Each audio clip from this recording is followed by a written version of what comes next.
My dear +3 second year students, welcome to my channel Sanskrit Honors third semester class for KBDAB College students Nirakarpur.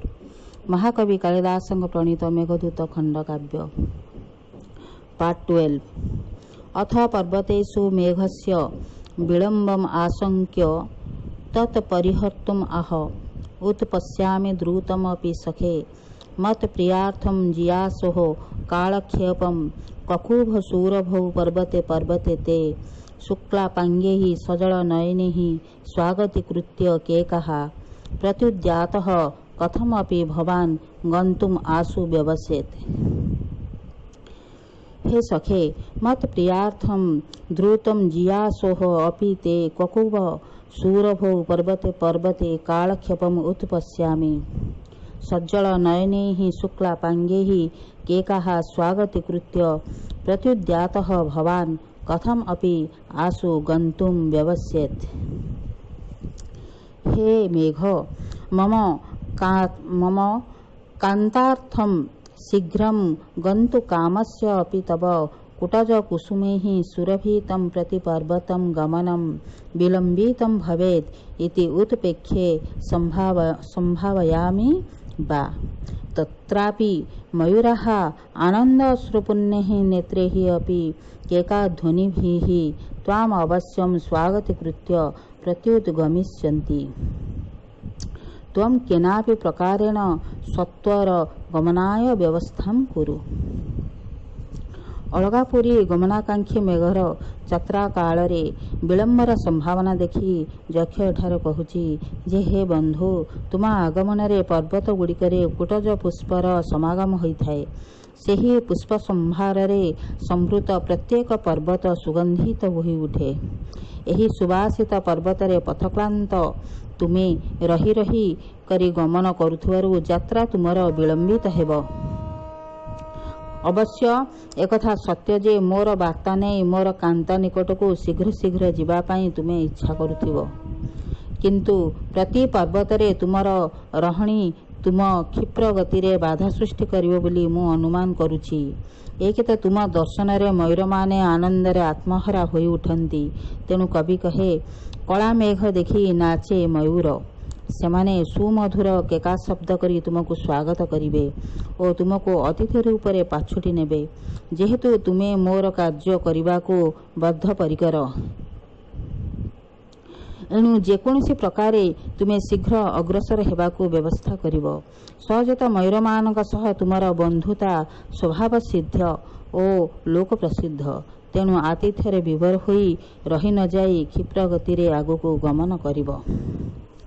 व्याकरण उत्पश्यामि उत्युक्त दृश्युक्त लीट मीप द्रुतम क्रिया विशेषणे द्वितीया सखे संबोधने प्रथमा मत प्रियार्थम मम प्रिया षष्ठी तत्पुरुष बा मम प्रियम षष्ठी तत्पुरुष तस्यै इदं बा तस्य इदं नित्य समासः जियासोः शेषे षष्ठी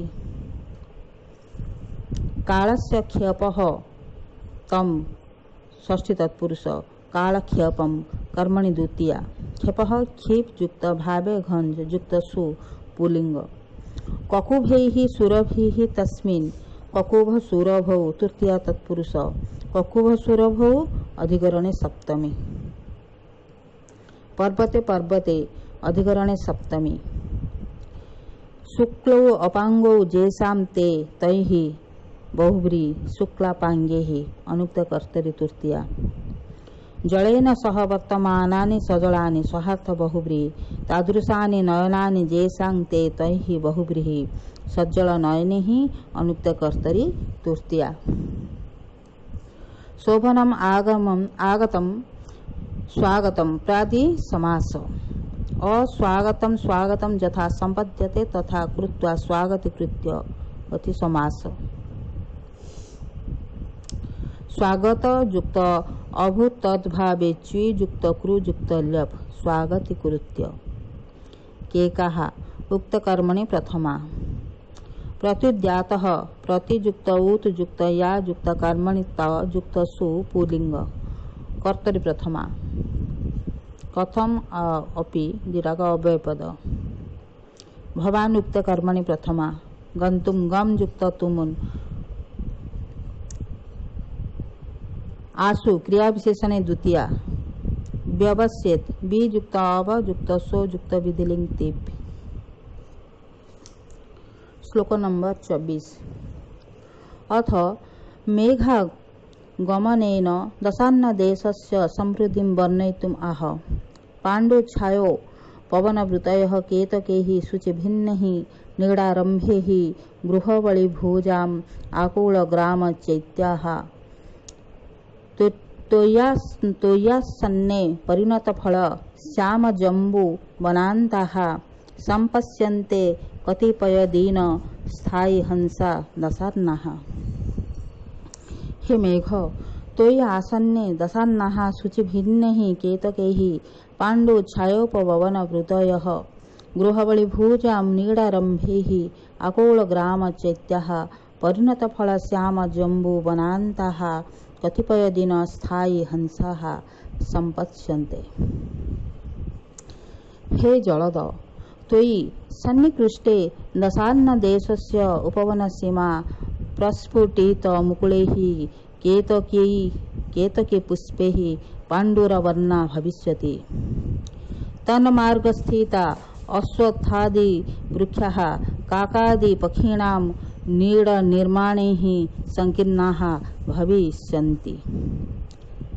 तत्देशस्य वनप्रान्तभागाः पक्वफलयुतैः जम्बूवृक्षैः श्यामवर्णाः स्युः तथा तत्र हंसाः कियद्दिनं यावत् स्थायीरूपेण अवस्थानं करिष्यन्ति। ଏହି ପଦ୍ୟରେ ଦଶାନ୍ନ ଦେଶର ଶୋଭା ଅତିଶଯ୍ୟ ବର୍ଣ୍ଣିତ। ବର୍ଷା କାଳରେ କେତକୀ ପୁଷ୍ପର ବିକାଶ କାକାଦି ପକ୍ଷୀମାନଙ୍କର ନୀଡ଼ ରଚନା ଓ ଜମ୍ବୁ ଫଳର ପକ୍ୱତା ବେଶ୍ ଉପଭୋଗ୍ୟ। ଯକ୍ଷ ଏଠାରେ କହୁଛି ଯେ ହେ ମେଘ ତୁମେ ଯେତେବେଳେ ଦଶାନ୍ନ ଦେଶ ସ୍ପର୍ଶ କରିବ ତୁମରି ସାନ୍ନିଧ୍ୟରୁ ସେଠାରେ ଥିବା କେତକୀ ପୁଷ୍ପଗୁଡ଼ିକର ମୁକୁଳାକାର ବିକାଶ ଦ୍ୱାରା ସେ ଦେଶର କଣ୍ଟକିତ କେତକୀ ଶାଖା ଓ ପତ୍ରଯୁକ୍ତ ଉପବନ ପ୍ରାଚୀର ପାଣ୍ଡୁରବର୍ଣ୍ଣ ଦେଖାଯିବ। ଗୃହର ବଳିକୁ ଭକ୍ଷଣ କରୁଥିବାରୁ କାକାଦି ପକ୍ଷୀ ଏଠି ଉପଲକ୍ଷିତ, ସେଥିପାଇଁ ସେମାନଙ୍କୁ ଗୃହ ବଳିଭୁକ୍ କୁହାଯାଏ। ତୁମେ ଦଶାନ୍ନ ଦେଶରେ ପହଞ୍ଚିଲେ ଗ୍ରାମ ରାସ୍ତା ପାର୍ଶ୍ୱରେ ଧାଡ଼ି ଧାଡ଼ି ହୋଇ ଠିଆ ହୋଇଥିବା ଅଶ୍ୱତ୍ଥ ବର ଆଦି ବୃକ୍ଷରେ ସେମାନେ ନୀଡ଼ ରଚନା କରିବେ। ତାଙ୍କ ନୀଡ଼ ରଚନା କାଳରେ କଳରବର ତାଳେ ତାଳେ ବୃକ୍ଷଗୁଡ଼ିକ ଅସ୍ତବ୍ୟସ୍ତ ହୋଇପଡ଼ିବେ। ଏପରି ବୃକ୍ଷମାନଙ୍କର ପର୍ଯ୍ୟାକୁଳ ଅବସ୍ଥା କେବଳ ବର୍ଷା ଋତୁରେ ଦେଖାଯିବ।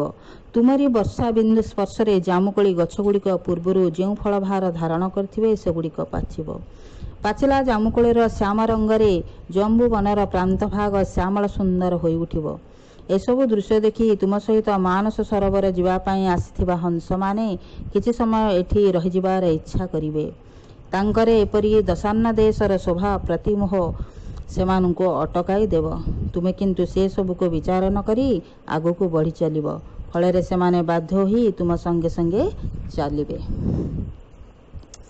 ବ୍ୟାକରଣ ଉପବନାନାଂ ବୃତ୍ତିଃ ଉପବନ ବୃତ୍ତିଃ ଷଷ୍ଠୀ ତତ୍ପୁରୁଷ ପାଣ୍ଡୁଃ ଛାୟା ଯସ୍ୟାଃ सा ପାଣ୍ଡୁଛାୟାଃ ବହୁବ୍ରୀଃ ପାଣ୍ଡୁଛାୟୋପବନ ବୃତୟଃ पाण्डुछायाः उपवनवृतयः येषु येषां ते बहुव्रीः पाण्डुछायोपवनवृतयः कर्तरि प्रथमा केतकैः हेतौ तृतीया शुचिषु भिन्नानि तैः शुचिभिन्नैः शुभा समास शुचिभिन्नैः हेतौ तृतीया नीडानाम् आरम्भः तैः षष्ठी तत्पुरुष नीडारंभे हेतु तृतीया आरंभ आजुक्त रयुक्त भावे घंजुक्त सुपुलिंग गृहाणां बलयः षष्ठी तत्पुरुष तान् भुञ्जते इति तेषां उपपद तत्पुरुष गृहबलिभुजां शेष षष्ठी ग्रामस्य चैत्यानि ग्रामचैत्यानि षष्ठी तत्पुरुष आकुलानि ग्रामचैत्यानि येषु येषां ते बहुव्रीहि आकुल ग्रामचैत्याः कर्तरि प्रथमा तोयि भावे सप्तमी आसन्य भावे सप्तमी आयुक्त सदयुक्त कर्तरिक्त युक्त ई पुलिंग। परिणत फले श्यामाः तृतीय तत्पुरुष तादृशाः जम्बुवनान्ताः येषु ते बहुव्रीहि। परिणतानि फलानि तैः कर्मधारयः।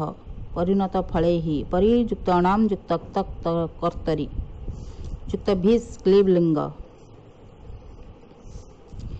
कतिपय दिनेषु स्थायिनः हंसाः येषु ते त्रिपद बहुब्रीहि। कतिपय दिन स्थायी हंसाः कर्तृप्रथमा संपश्यन्ते संयुक्त पदयुक्त लुट युझ।